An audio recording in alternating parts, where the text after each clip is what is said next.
Le livre est là, le Coran est là. S'il trouve ce verset qui dit que Mahomet est le sauveur de l'humanité, ce soir, pas demain, demain c'est loin, ce soir je deviens musulman. Le sauveur de toute l'humanité, c'est quelqu'un qui est envoyé pour tirer toute l'humanité des ténèbres spirituelles à la lumière parfaite. En faisant quoi? En leur offrant une vraie conception de la divinité dépourvue de toute idée idolâtre et polythéiste. Car la première question en matière de foi, c'est la connaissance de Dieu. Ce que Mohammed a fait, Jésus n'a jamais fait.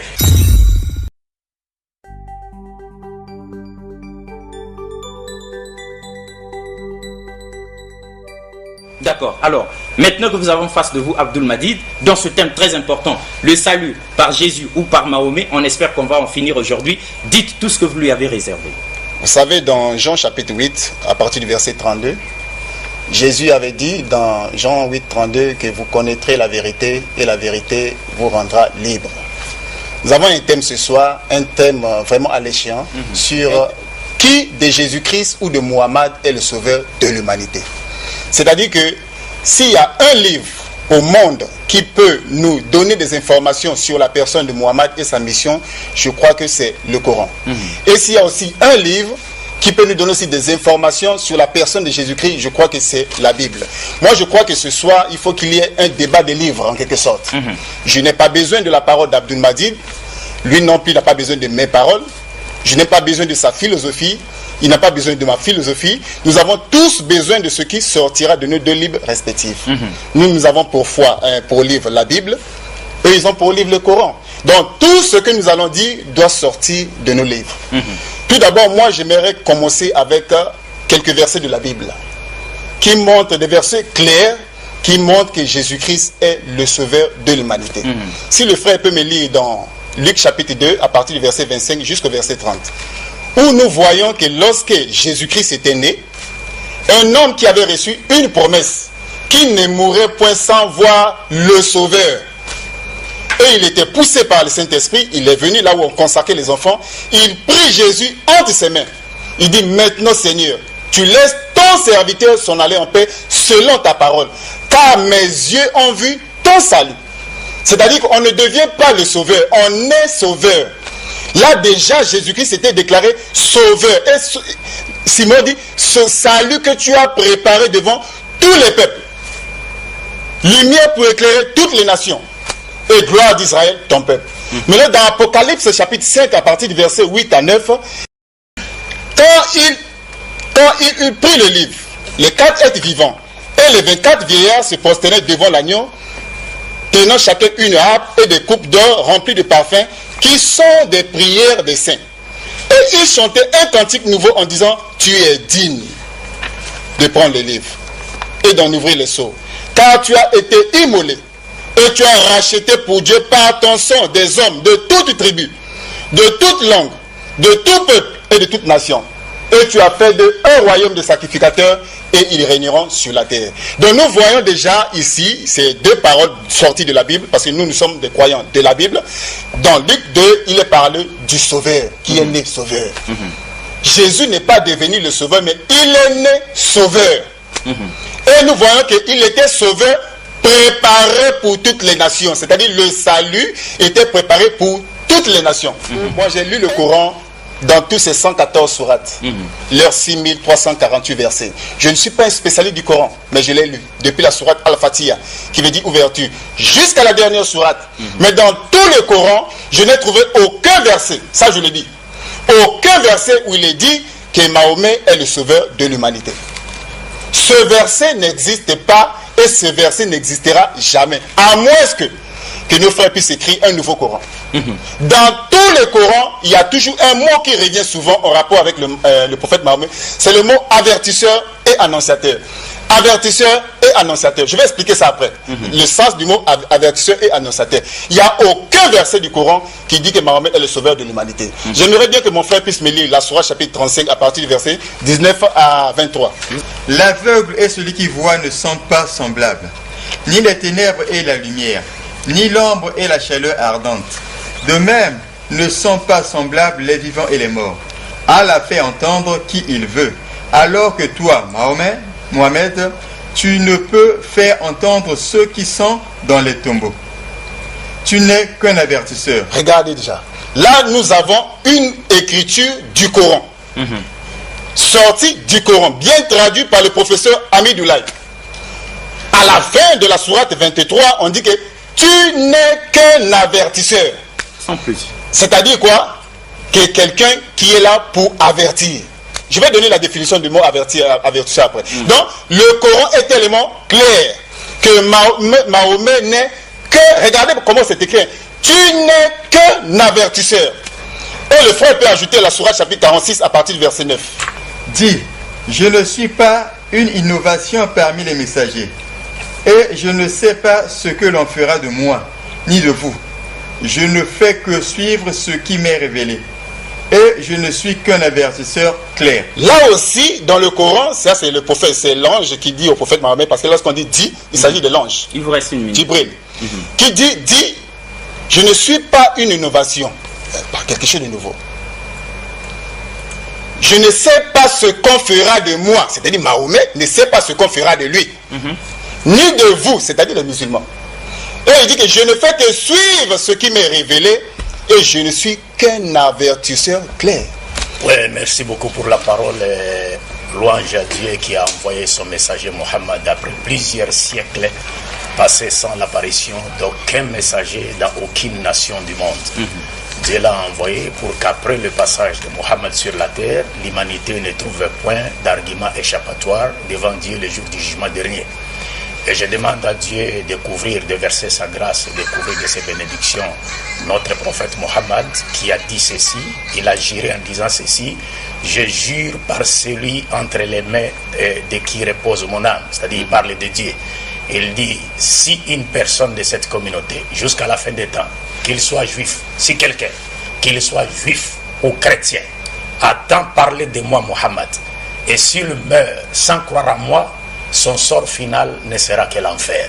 C'est ce que le prophète Mohammed, la paix de Dieu soit sur lui, a dit, et que Dieu verse également sa grâce sur les membres de sa famille, sur ses fidèles compagnons, ainsi que sur tout prophète véritablement envoyé par Dieu, dans le but de tirer les êtres humains des ténèbres spirituelles vers la lumière parfaite.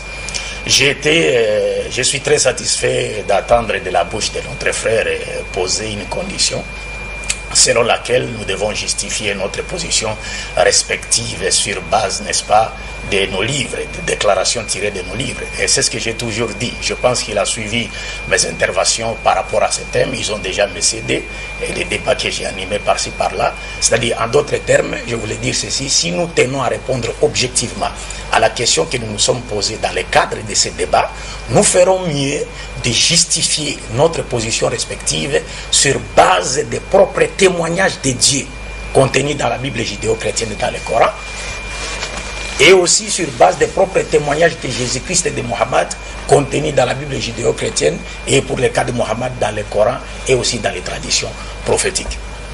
Et je me dois ici de dire que tout ce que le frère a dit, c'est vrai qu'il a récité des passages bibliques et aussi des versets coraniques, mais malheureusement il ne nous a pas convaincus pour la simple et bonne raison, et c'est un défi, parce qu'il n'y a pas un seul verset biblique ou un seul verset coranique dans lequel Dieu affirme avoir envoyé Jésus-Christ comme étant le sauveur de toute l'humanité.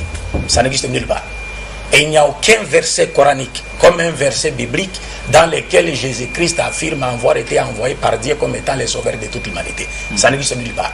Et il n'y a aucun verset coranique comme un verset biblique dans lequel Jésus confirme le caractère universel de sa mission en invitant les gens des autres nations à croire en lui de son vivant et pendant son ministère. Ça n'existe nulle part. Et il n'y a aucun verset dans le Coran, comme dans la Bible, dans lequel Jésus ordonne à ses apôtres de prêcher son évangile aux non-israélites, je le souligne bien, aux non-israélites pour confirmer le caractère universel de sa mission. Et enfin, il n'y a aucun verset dans le Coran, comme dans la Bible, dans lequel Jésus-Christ confirme le caractère universel de sa mission en plaçant tous les êtres humains au même pied d'égalité et en basant les critères de noblesse sur la piété, car le sauveur de toute l'humanité ne pourra en aucune manière accepter qu'un peuple ou un individu ou une race ou une tribu ou une nation soit considéré comme étant supérieur aux autres sur base de considérations temporelles et non de considérations charnelles. Il a anticipé les choses parce qu'il a cité l'évangile de l'Église. Oui, nous en islam, nous disons, écoutez, les évangiles, tous les Nouveaux Testaments et les livres de l'Apocalypse sont comme des hadiths en islam. des gens qui ont entendu les prophètes parler, et les prophètes nous ont mis même en garde contre des paroles qui lui seront faussement attribuées. C'est-à-dire, dans la Bible, dans le Nouveau Testament, nous trouvons des fausses paroles qu'on a attribuées à Jésus, et des paroles qui ont été rapportées par des gens qui n'ont jamais vu Jésus, comme l'exemple de Luc. Il n'a jamais vu Jésus, il n'a jamais senti son odeur, il n'a jamais été au témoin oculaire de sa mission. Et quand il parachute sur l'Apocalypse, il nous cite l'Apocalypse bien sûr, c'est un livre qui a été d'abord dans un premier temps déclaré apocryphe par l'Église catholique romaine, puis reconnu au concile de Constantinople II, c'est-à-dire vers 382 après que Jésus-Christ soit passé. Et le passage même qu'il a cité est en contradiction avec un autre passage de l'Apocalypse. Parce que d'abord dans ce même passage, Jésus-Christ est présenté comme celui qui a été, qui aurait, n'est-ce pas, racheté les hommes de toute race, toute tribu, tout peuple, par son sang, c'est-à-dire par sa mort. Ça, c'est la doctrine du christianisme, et cette doctrine est d'origine satanique, parce que nulle part, vous ne verrez dans l'évangile de Jésus où il dit « J'ai sauvé l'humanité par ma mort ». Et c'est cela le christianisme. Parce que le christianisme est basé sur le salut dans le christianisme passe par la croyance à la prétendue mort expiatoire de Jésus-Christ. C'est pourquoi moi j'aurais souhaité, si les frères étaient sincères, on allait commencer d'abord par le concept définitionnel du mot sauveur. Parce que vous savez, être sauveur n'est pas un slogan. Que les gens s'amuseraient à répéter, sauveur de toute l'humanité, sauveur de toute l'humanité. Encore faudra-t-il savoir en quoi est-ce que Jésus-Christ ou Mohammed est-il sauveur de toute l'humanité. Qu'a-t-il fait? Comment est-ce qu'il a trouvé sa société? Qu'est-ce qu'il a fait de son vivant pendant son ministère? Est-ce qu'a-t-il mis fin à toutes les dépravations morales qui existaient dans sa société? Est-ce qu'a-t-il rétabli le culte du monothéisme pur qui était déjà perdu par ses contemporains ou par son peuple? Qu'a-t-il fait? Parce qu'un sauveur, ce n'est pas un slogan. Pour le cas de Mohammed, et il ne suffirait pas ici de dire, nulle part Mohammed a été appelé sauveur de toute l'humanité. C'est ce que j'étais en train de dire la dernière fois. Parce que pour les frères, pour que Mohammed soit considéré comme étant le sauveur de toute l'humanité, le Coran doit nécessairement utiliser le terme sauveur de toute l'humanité. Mais non, un mot c'est quoi? Ce n'est qu'une représentation de ce qu'il est supposé désigner. Le sauveur veut dire quoi? Si on présente le sauveur par la définition du sauveur, il est le sauveur de toute l'humanité. C'est pourquoi j'ai souhaité qu'on commence par le concept définitionnel. Avant que je ne passe au cas de Mohammed, je vais commencer avec la Bible. Le Christ a été plus que clair. Matthieu chapitre 15, versets 21 à 28. Jésus partit de là et se retira dans le territoire de Tyr et de Sidon. De ces contrées, une femme cananéenne qui venait de ces contrées lui cria: « Aie pitié de moi, Seigneur, fils de David. Ma fille est cruellement tourmentée par les démons. » Il ne lui répondit pas un mot. Ses disciples s'approchèrent et lui dirent: « Renvoie-la, car elle crie derrière nous. » Il répondit: « Je n'ai été envoyé qu'aux brebis perdues de la maison d'Israël. » Mais elle vint se prosterner devant lui en disant: « Seigneur, viens à mon secours. » Il répondit: « Il n'est pas bien de prendre le pain des enfants et de les jeter aux petits chiens. » Christ, dans ce passage, déclare clairement n'avoir été envoyé qu'aux brebis perdues de la maison d'Israël. Et quand la femme insiste, vous savez la réponse que Jésus a donnée à la femme? Il dit: il n'est pas bon de prendre le pain des enfants et de les jeter aux petits chiens. Demandez à notre frère Jérémie de nous dire qu'est-ce qui est pain selon le langage de Jésus, qui sont les enfants et qui sont les chiens selon le langage de Jésus. Il a cité Coran chapitre 46, verset 9, qu'il n'a pas compris. D'abord, il est contredit lui-même par le début même de ces passages dans lesquels Mohammed dit: je ne suis pas une nouveauté des messagers de Dieu. C'est-à-dire, je ne suis pas le premier messager à être envoyé sur terre. Des messagers sont venus bien avant Mohammed. Il dit: je ne sais pas ce que l'on fera de moi ni de vous, mais je ne fais que suivre ce qui m'a été révélé. Qui fera de lui, de vous? Il ne s'agit pas de Dieu, mais il s'agit des persécuteurs, des mécréants de la Mecque. Mohammed dit: je ne sais pas ce qu'il me réserve comme sort, ni à moi, ni à vous. Mais moi, je ne fais que suivre ce qui m'a été révélé. C'est pourquoi au verset 14 et 16 de la même sourate, les prophètes confirment en disant: tous ceux qui les suivent hériteront le paradis. Tous qui vont persévérer, n'est-ce pas, sur les chemins droits, hériteront le paradis au dernier jour. Super. C'est-à-dire que j'ai besoin que mon frère puisse ouvrir le Coran, puisse me montrer une écriture, pas la philosophie, pas des histoires à nous faire dormir, l'écriture qui dit que Mahomet est le sauveur de l'humanité. J'ai donné 2 écritures qui sont de la Bible, j'en ai encore beaucoup. Lui n'a donné aucun verset. Nous avons ici un thème, il ne faut pas nous faire dormir avec des histoires à faire dormir. Moi je connais son style. C'est comme ça qu'il fait perdre les gens. Si Mohammed est le sauveur de l'humanité, le Coran là est mieux placé qu'Abdul Majid pour nous donner des informations. D'ailleurs, il y a une sourate, la sourate chapitre 6 à partir du verset 38, qui dit que nous n'avons rien omis d'écrit dans ce livre. C'est-à-dire quoi? Si Mahomet était le sauveur de l'humanité, Allah ne pouvait pas oublier ça. Je vais ajouter encore une écriture, 1 Jean chapitre 4 à partir du verset 14. Il y a toute une pluie d'écritures que je peux déverser. Parce que nous sommes des croyants de la Bible. Et nous avons vu et nous attestons que le Père a envoyé le Fils comme sauveur du monde. Là déjà c'est une écriture qui confirme que Jésus-Christ a été envoyé. Le Père a envoyé Jésus comme sauveur du monde. Maintenant Abdul Majid, il a lu une écriture. L'écriture de Matthieu chapitre 15 à partir du verset 24. Où il est dit à cette femme cananéenne que je n'ai été envoyé qu'aux brebis perdues de la maison d'Israël.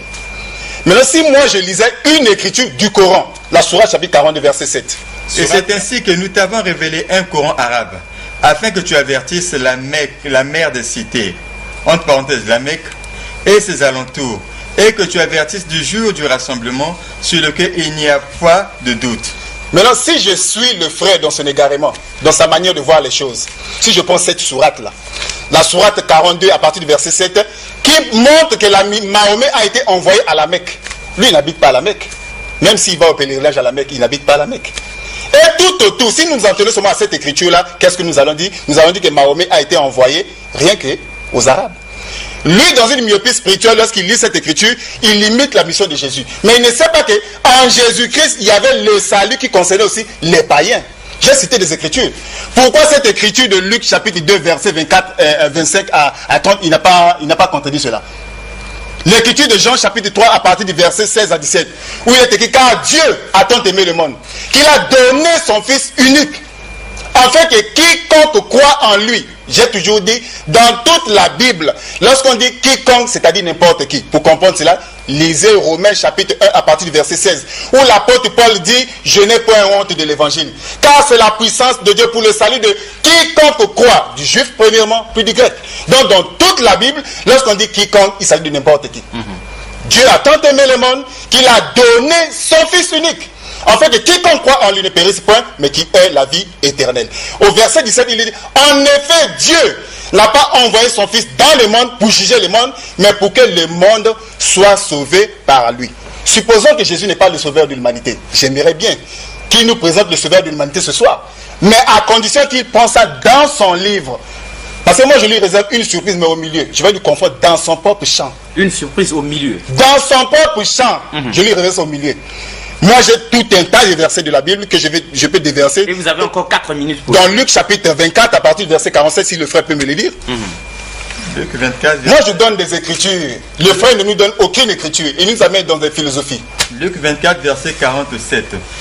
Et que la repentance et le pardon des péchés seraient prêchés en son nom à toutes les nations, à commencer par Jérusalem. Ah, ça c'est une écriture sortie de la Bible. J'aimerais bien qu'il puisse me corriger ce soir. C'est-à-dire que si Jésus n'est pas le sauveur de l'humanité, mais qui nous présente le sauveur? Dans les écritures, le livre est là, le Coran est là. S'il trouve ce verset qui dit que Mahomet est le sauveur de l'humanité, ce soir, pas demain, demain c'est loin, ce soir je deviens musulman.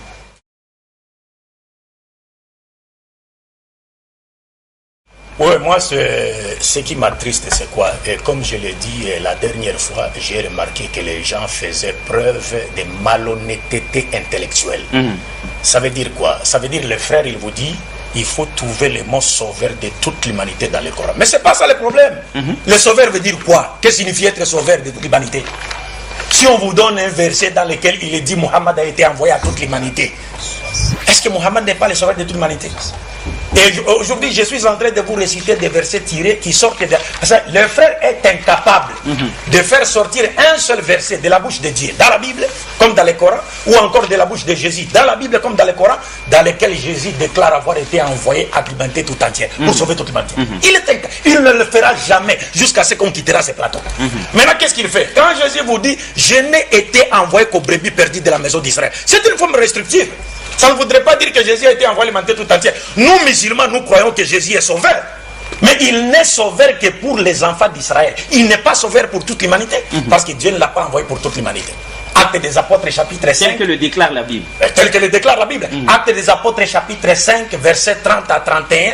L'apôtre Pierre, qui a vu Jésus, qui a mangé avec lui, il dit Dieu a élevé Jésus, a fait de lui prince et sauveur pour donner à Israël la repentance et le pardon des péchés. Pas pour donner à toute l'humanité. Ça n'existe nulle part, le mot toute l'humanité lié à la mission de Jésus. Parce qu'avant même que Jésus ne vienne, Dieu lui-même a annoncé. C'est là où je suis. J'ai dit, donner les témoignages de Dieu tirés dans la Bible, dans lesquels il dit, il a envoyé Jésus pour sauver toute l'humanité.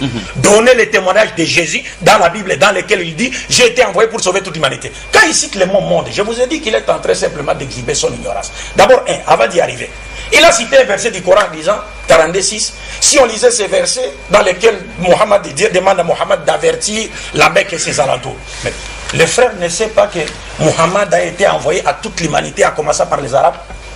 Parce que les Arabes, comme nous dit le Coran, n'ont jamais réussi des prophètes avant l'avènement de Mohammed. C'est les versets coraniques qui sont là. Les Arabes n'ont jamais... Le Coran nous dit que Dieu a suscité des prophètes dans chaque nation. Mais les Arabes descendants d'Ismaël, parce que les Arabes n'ont pas commencé avec Ismaël, ça c'est encore une information. Il y a un groupe des Arabes qui sont descendants d'Ismaël qui n'ont jamais réussi des prophètes avant l'avènement de Mohammed. Il parle, il dit, ici c'est un verset qu'il ne comprend pas. Il dit, Dieu dit de Mohammed, tu n'es qu'un avertisseur. Mais un avertisseur pour qui? Lisez le Coran, chapitre 34, verset 28. Par anticipation, il cite le Coran, il nous dit, je vais expliquer ce que c'est que la Bible. Non, non, c'est pas à vous qu'il appartient d'expliquer. Nous allons même demander à la Bible qu'est-ce que signifie avertisseur. La Bible va nous donner l'explication. C'est pas à vous. Vous ne voulez pas la philosophie, mais la Bible va expliquer ce que c'est qu'avertisseur. Parce que tous les prophètes de Dieu sont appelés des avertisseurs dans la Bible. Ils viennent pour avertir le peuple. Qu'est-ce que signifie avertir? Coran, chapitre 34, verset 28. Et nous t'avons envoyé en tant qu'annonciateur et avertisseur pour toute l'humanité. Mais la plupart des gens ne savent pas. Comme le frère Jérémie. Et sa suite. La plupart des gens, le Coran implique que c'est Dieu qui parle ici. Il dit à Mohammed, nous ne t'avons envoyé que comme annonciateur. Annonciateur de quoi? Qu'est-ce que signifie annonciateur? Et comme avertisseur. Pour toute l'humanité. Mais la plupart des gens ne le savent pas. Il a dernièrement cité, lors de notre premier débat, il a cité même le Coran chapitre 62, je pense, 62 verset 2. On peut nous lire ce verset. C'est lui qui a envoyé à des gens sans livre, les Arabes, un messager de l'air qui leur récite ces versets. Les purifie et leur enseigne le livre et la sagesse, bien qu'ils étaient auparavant dans un égarement évident. Et troisième verset. Ainsi qu'à d'autres, parmi ceux qui ne les ont pas encore rejoints. Lisez la note explicative, c'est le même Coran qu'il possède. Il se réfère souvent à la note explicative. Qu'est-ce que la note explicative dit? Ainsi qu'à d'autres, qui sont-ils? Ainsi qu'à d'autres. Le messager n'a pas été envoyé pour ses seuls contemporains. Il a été aussi pour tous jusqu'à la fin du monde. Jusqu'à la fin du monde. C'est pourquoi le prophète Mohammed lui-même, il fait des déclarations claires que Jésus n'a jamais fait. Il dit, moi Mohammed, contrairement aux messagers de Dieu qui m'ont précédé, j'ai été envoyé à la totalité des êtres humains et j'ai clos la prophétie. Après moi, il n'y a pas de prophète. Et il dit, c'est pourquoi il a placé tous les êtres humains au même pied d'égalité. Il dit, l'arabe n'est pas supérieur à notre être humain, et notre être humain supérieur à un arabe, un blanc supérieur à un noir, un noir supérieur à un blanc, qui par la piété. Chose que Jésus n'a jamais fait. Parce que les païens priaient, ils étaient là, convertis au judaïsme. Jésus prêchait dans les temples. Jamais il n'a demandé aux païens convertis au judaïsme de les rejoindre dans les temples pour adorer ensemble les déités d'Israël. Donc il n'y a aucun... Il est incapable de nous montrer un seul verset sortant de la bouche de Jésus-Christ dans lequel il déclare être envoyé à l'humanité tout entière. Maintenant, regarde un peu sa malignité. Il est trop malin. Il vous dit ceci. Moi, j'aimerais que les frères me donnent un verset du Coran dans lequel Mohammed est présenté comme étant le sauveur de toute l'humanité. Mais comment? Mais ce n'est pas le mot sauveur qui a été exploité dans le conte de Mohammed. Mais Mohammed est présenté comme celui qui a été envoyé pour tirer toute l'humanité, y compris les chrétiens, des ténèbres spirituelles à la lumière parfaite. Et c'est ça le rôle du sauveur. Un sauveur, c'est quelqu'un qui vient tirer quelqu'un ou un groupe de gens du danger, du malheur ou de la mort ou d'une situation critique. Et le sauveur de toute l'humanité, c'est celui qui vient tirer toute l'humanité des ténèbres spirituelles, c'est-à-dire des ténèbres sataniques, de l'incroyance, de l'égarement, de la dépravation des mœurs, à la lumière de la croyance en un Dieu unique, de la guidée divine et de la promotion des vraies valeurs morales que Dieu attend de nous sur le plan vertical comme horizontal. Et c'est ainsi que le prophète est présenté, pour les chrétiens également. Mais jamais il n'a été question de Dieu. Et je reviendrai sur le mot monde qui lui échappe, parce qu'il ne connaît pas l'essence du mot monde utilisé dans la Bible. Oui. Bon, lisez-nous le Coran chapitre 5 verset 15 à 19. Ô gens du livre, Notre messager Mohammed vous est certes venu. Vous êtes venu. Jean dit, vous savez, les chrétiens et les juifs. Vous exposant beaucoup de ce que vous cachez du livre. Et passant sur bien d'autres choses. Une lumière et un livre explicite. Vous en êtes venus d'Allah. Au verset 19. Ô gens du livre, notre messager Mohammed est venu pour vous éclairer après une interruption des messagers, afin que vous ne disiez pas, il ne nous est venu ni annonciateur ni avertisseur. De la part de Dieu. Il fallait lire le verset où il est dit qu'il est venu pour les tirer des ténèbres spirituelles à la lumière parfaite. C'est dans les mêmes choses. Verset 16. Par ceci le Coran, Allah guide au chemin du salut ceux qui cherchent son agrément. Il les fait sortir des ténèbres à la lumière par sa grâce. Et il les guide vers un chemin droit. Bon, la dernière fois, j'étais en train de dire, mais pourquoi nos frères ne comprennent pas le style de Jésus? Quand la Bible nous dit, parce qu'il parle de quiconque. Quiconque croira en lui aura la vie éternelle. Mais quiconque parmi qui? Parce que lui a été envoyé aux brebis perdues de la maison d'Israël. C'est pas quiconque pour toute l'humanité. Parce que si vous voulez comprendre, il faut l'interpréter à la lumière du champ de la mission de Jésus-Christ. Si on vous dit Jésus n'a été envoyé qu'aux brebis perdues de la maison d'Israël, quiconque c'est parmi les enfants d'Israël, ça c'est un. Deux, jamais Jean n'a écrit son évangile pour les païens. Tous les commentateurs bibliques sont unanimes pour dire que Jean a écrit son évangile à l'intention des juifs. C'est l'évangile qui est destiné aux juifs, qui n'a rien à voir avec les païens. Regardez maintenant le mot monde, qui est utilisé par Jésus. Jean chapitre 17. Jean chapitre 17, verset 9. C'est pour eux que j'ai pris.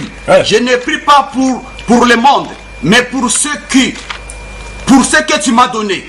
Parce qu'ils sont à toi. Quand Jésus dit je ne prie pas pour le monde, ça veut dire quoi? Donc il ne prie pas pour toute l'humanité. Ça n'a rien à voir avec toute l'humanité. Le monde ici, c'est le symbolisme des pécheurs juifs. Continuez le verset 14. Au verset 14, je leur ai donné ta parole.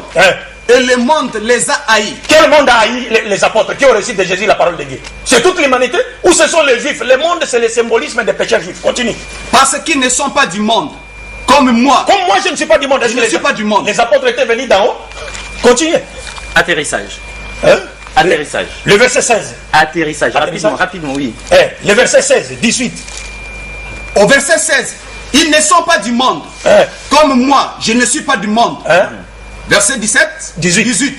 Comme tu m'as envoyé dans le monde, moi aussi je les ai envoyés dans le monde. Quel monde? Il s'agit de quel monde ici? C'est le monde, c'est le symbolisme des pécheurs juifs. Ça n'a rien à voir avec toute l'humanité.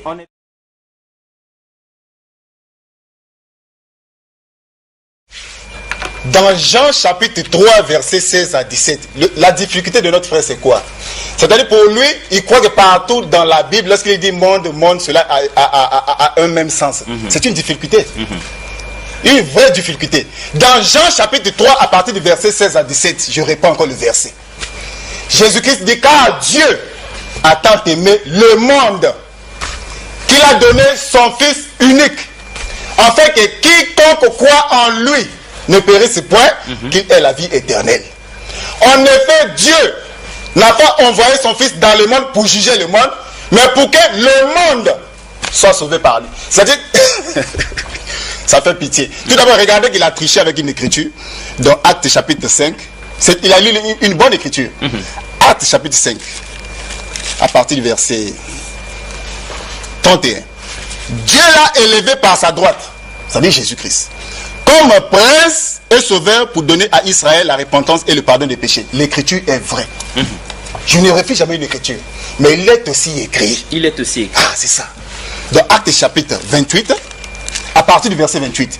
Sachez donc que ce salut-là a été envoyé aux païens et qu'ils l'écouteront. Il lit là-bas dans Matthieu chapitre 5 à partir du verset 31, mais il ne peut pas arriver ici là. Au verset 28, Matthieu chapitre 20, Actes chapitre 28, à partir du verset 28, il est écrit, sachez que ce salut de Dieu a été envoyé aux païens et qu'ils l'écouteront. Donc j'ai affaire, je connais son style, c'est un tricheur, un spécialiste de la matière. Il choisit les écritures qui présentent Jésus comme étant un sauveur à Israël. Mais des écritures qui présentent Jésus-Christ comme le sauveur du monde, il ne tient pas ça. Mais les Samaritains vont l'enseigner dans Jean chapitre 4, 41 et 42. Jean 4, 41 42. Là maintenant ce sont les Samaritains qui l'enseignent maintenant. Pas moi, les Samaritains. Jean 4, 41 à 42. Un beaucoup plus grand nombre crut à cause de sa parole. Ah! Et il disait à la femme, ce n'est plus à cause de ce que tu as dit que nous croyons, car nous l'avons entendu nous-mêmes et nous savons qu'il est vraiment le sauveur du monde. Ça, c'est les Samaritains maintenant qui enseignent à qui? À Abdul Majid. Que nous l'avons nous-mêmes quoi? Entendu. Et nous savons qu'il est vraiment le sauveur du monde. Le verset est clair. Pourquoi ne lit-il pas ce verset-là? Et ce qui est étrange, c'est quoi? C'est que jusqu'à maintenant, Abdul Majid n'arrive pas à me donner un seul verset sortant de son livre pour nous montrer que Mahomet est le sauveur de l'humanité. Il a lu la sourate chapitre 34 à partir du verset 28. C'est cette sourate-là qu'il a utilisée plusieurs fois pour tromper les gens, surtout à Kratos. Dans cette sourate, il a dit que nous t'avons envoyé à l'univers comme avertisseur et annonciateur. Maintenant, moi, je me pose une question. Est-ce que dans le Coran ici, là, le mot sauveur n'existe pas? Le mot là est dedans, dans le Coran. Ah bon? Mais ce mot-là, on n'applique jamais ça à Mahomet. C'est là où je vais le surprendre. Le mot Coran, le mot sauveur est bien présent dans le Coran. Mais ce mot-là, on n'applique ça jamais à Mahomet. C'est-à-dire, c'est là où maintenant en quelque sorte, il va se faire creuser lui-même. Dans tous les Corans, j'ai dit, ce mot avertisseur est lié à la personne de Mahomet.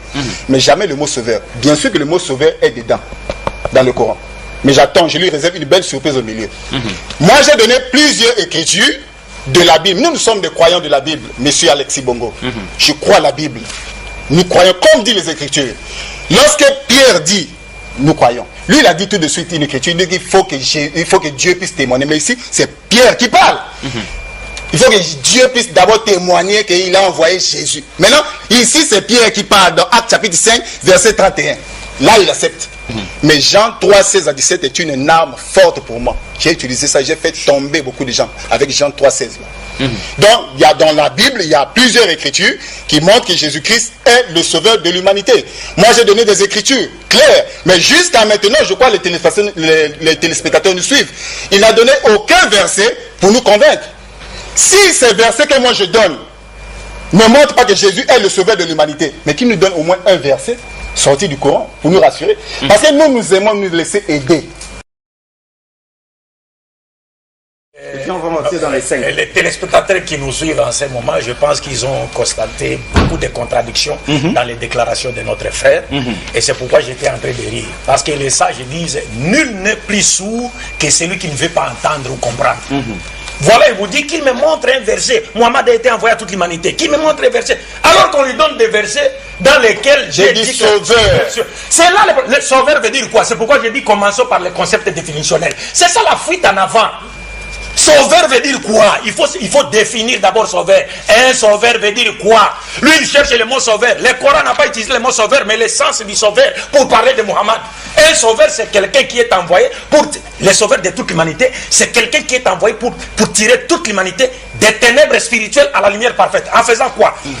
En leur offrant une vraie conception de la divinité dépourvue de toute idée idolâtre et polythéiste. Car la première question en matière de foi, c'est la connaissance de Dieu. Ce que Mohammed a fait, Jésus n'a jamais fait. Il a trouvé les gens en train d'adorer des idoles, il n'a jamais mis fin à cette adoration. Mohammed a trouvé son peuple en train d'adorer 360 idoles, il les a tirés de ces ténèbres spirituelles à la lumière parfaite. Et aujourd'hui, les musulmans, on ne peut pas parler, il n'y a pas de débat entre les musulmans et les chrétiens sur la question de l'unicité de Dieu. 2. Le sauveur de toute l'humanité doit donner à toute l'humanité un code de conduite et de moralité. 3. Le sauveur de toute l'humanité doit offrir à l'humanité une charte qui définit les devoirs, les droits et les devoirs de chacun à tous les niveaux. Ce que Jésus n'a pas fait.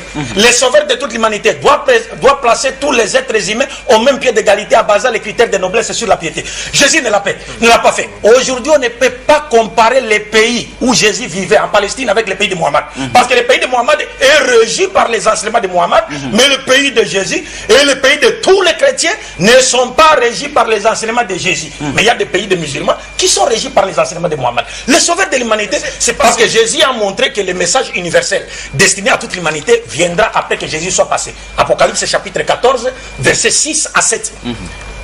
D'abord, cet Apocalypse est présenté comme étant la révélation de Jésus-Christ que Dieu lui a donné. Maintenant, quand les frères nous disent qu'on nous montre là où Mohammed a été envoyé, mais on a donné des... Vous voyez, il est tellement malin, il anticipe. Il dit, Abdul Majid a seulement un verset qu'il cite, chapitre Sourate 34, verset 28. Mais que dit ce verset alors? Répétez d'abord le verset. Donc, nul n'est sourd que celui qui ne veut pas entendre. Écoutez attentivement le verset. Et nous ne t'avons envoyé qu'en tant qu'annonciateur et avertisseur pour toute l'humanité. Pour toute l'humanité. Il a kafatanas. Pour toute l'humanité. Kafatanas pour toute l'humanité. Walakina aktharanas la ya'lamun. Mais la plupart des gens ne le savent pas. Entre autres, notre frère.